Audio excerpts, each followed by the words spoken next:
दोस्तों हमारी हैंडराइटिंग ठीक उसी तरह होती है जिस तरह सब्जी के ऊपर डला हुआ हरा धनिया। अगर कंटेंट अच्छा भी हो लेकिन हैंडराइटिंग खराब हो तो कॉपी चेक करने वाले का सारा मूड खराब हो जाता है। क्या कभी आपके साथ भी ऐसा हुआ है कि एग्जाम में बहुत अच्छा लिखने के बावजूद आपके नंबर कम आते हो? तो हो सकता है कि ऐसा आपकी गंदी हैंडराइटिंग की वजह से होता हो। एक रिसर्च में पता चला है कि जिन लोगों की हैंडराइटिंग अच्छी होती है उनका दिमाग काफी शांत और कूल होता है। इतना ही नहीं, वो लोग काफी इंटेलिजेंट भी होते हैं। तो दोस्तों, अगर आपकी हैंडराइटिंग अच्छी नहीं है तो आपको परेशान होने की जरूरत नहीं, क्योंकि आज का ये वीडियो सिर्फ आपके लिए ही है। आज के इस वीडियो में हम जानने वाले हैं कि हैंडराइटिंग कैसे सही करें और कम से कम समय में इसे और ज्यादा कैसे इंप्रूव करें। तो दोस्तों, आज फिर जबरदस्त वैल्यू ऐड करेंगे आपकी लाइफ में। So let's begin.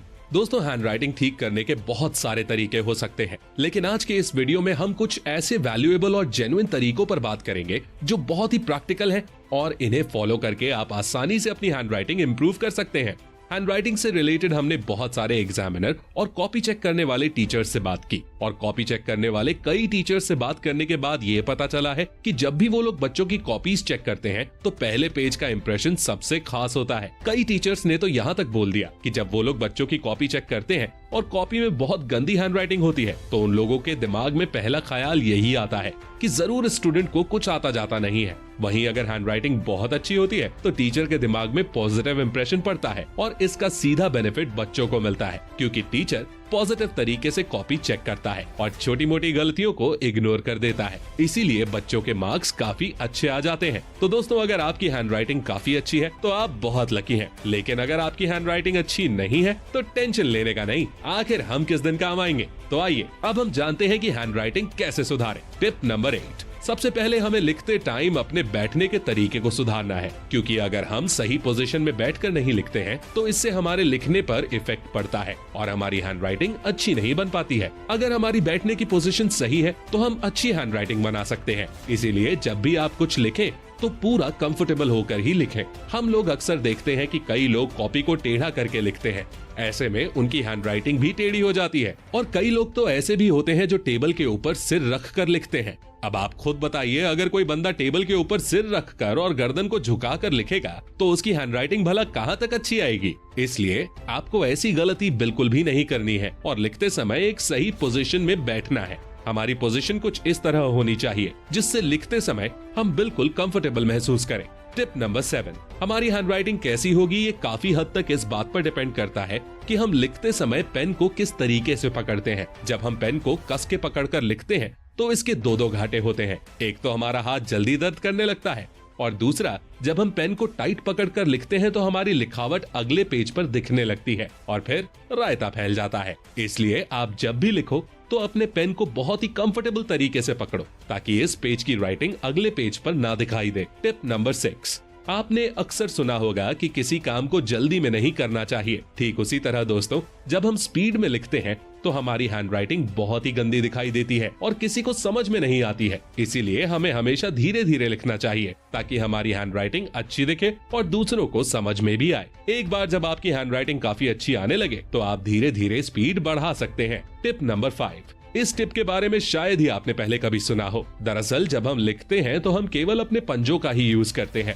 जिससे हमारे हाथों में जल्दी दर्द होने लगता है और हमारी हैंडराइटिंग अच्छी नहीं बन पाती है। तो अब हमें ऐसा नहीं करना है। अब हमें लिखते टाइम अपने पूरे हाथ को मूव करते हुए लिखना है, जिससे कि हमारे हाथ में दर्द भी नहीं होगा और हम साफ साफ और देर तक लिख भी पाएंगे। इसे ट्राई करके देखिए, आपको जबरदस्त फायदा होगा। Tip number 4। हम अगले पॉइंट पर बात करें उससे पहले मैं आपसे एक सवाल पूछना चाहता हूँ। इमेजिन कीजिए किसी कमरे के अंदर बहुत सारी बॉल्स डली हुई हैं, जो इधर उधर बिखरी हुई हैं। वहीं दूसरी तरफ बगल वाले कमरे में बहुत सारी बॉल्स हैं जो बिल्कुल लाइन से रखी हुई हैं। अब आप खुद सोचिए, दोनों में से कौन सा कमरा देखने में अच्छा लगेगा? ऑफ कोर्स, जिस कमरे में बॉल्स को अच्छी तरह से सेट किया गया है वो कमरा देखने में ज्यादा अच्छा लगेगा। इसी तरह हमारी राइटिंग में भी होता है। अगर हम लिखते समय वर्ड्स के बीच एक जैसे गैप नहीं रखेंगे तो हमारी हैंडराइटिंग देखने में अच्छी नहीं लगेगी। लिखते टाइम हमें शब्दों के बीच में गैप देना है और कोशिश करनी है कि सभी शब्दों के बीच में समान गैप हो, जिससे हमारी हैंडराइटिंग साफ और अट्रैक्टिव दिखाई देगी। कई बार क्या होता है ना कि हम शब्दों के बीच बहुत कम गैप रखते हैं या फिर बहुत ज्यादा गैप रखते हैं, जिससे हैंडराइटिंग उतनी अट्रैक्टिव नहीं लगती। वहीं अगर हम सभी शब्दों के बीच एक निश्चित गैप रखेंगे तो हमारी हैंडराइटिंग काफी अट्रैक्टिव लगेगी। Tip number 3। दोस्तों, जिस तरह साफ पानी में सब कुछ साफ साफ दिखाई देता है, ठीक उसी तरह राइटिंग में भी होता है। अगर हमारा पेज बिल्कुल साफ साफ होगा तो राइटिंग भी साफ साफ दिखाई देगी। वहीं अगर हमारा पेज गंदा होगा तो फिर कितना भी अच्छा लिख लो, वो मजा नहीं आएगा।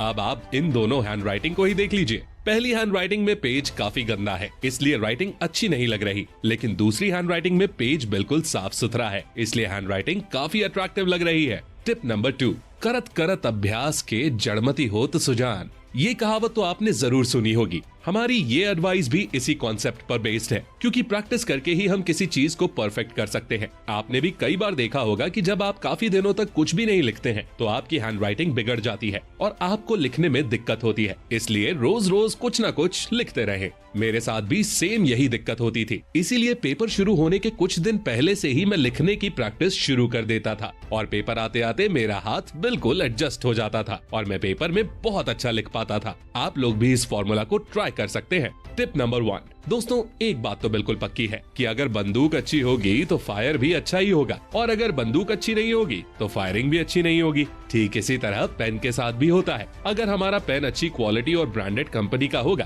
तो हमें लिखने में कोई दिक्कत नहीं होगी।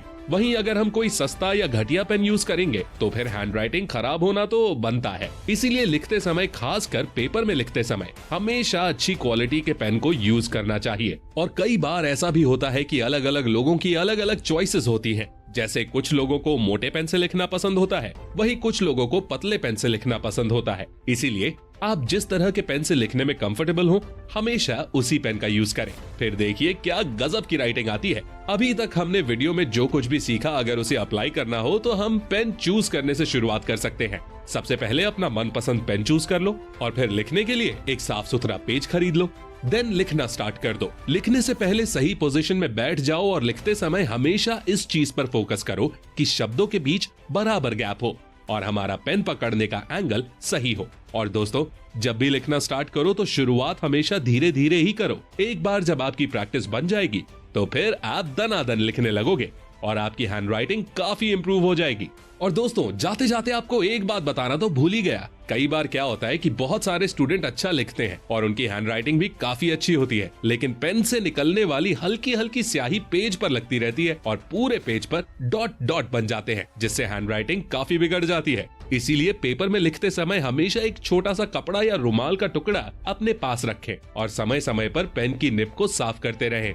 दोस्तों, इस वीडियो की मदद से हमने आपकी लाइफ में अच्छी हैंडराइटिंग नाम की एक बहुत ही वैल्यूएबल चीज ऐड की है और बदले में हमें आपसे ज्यादा कुछ नहीं, बस एक लाइक चाहिए। इतना तो बनता ही है। दोस्तों, हमारे साथ अंत तक बने रहने के लिए बहुत बहुत शुक्रिया। अगर आपको हमारा ये वीडियो पसंद आया है तो कमेंट में जरूर बताएं और साथ ही इस वीडियो को लाइक और शेयर जरूर करें। साथ ही ऐसी और वीडियोस देखने के लिए हमारे चैनल को सब्सक्राइब करें और बगल में बने बेल आइकन पर भी क्लिक करें, जिससे हमारे आने वाले वीडियोस को भी आप देख सकें।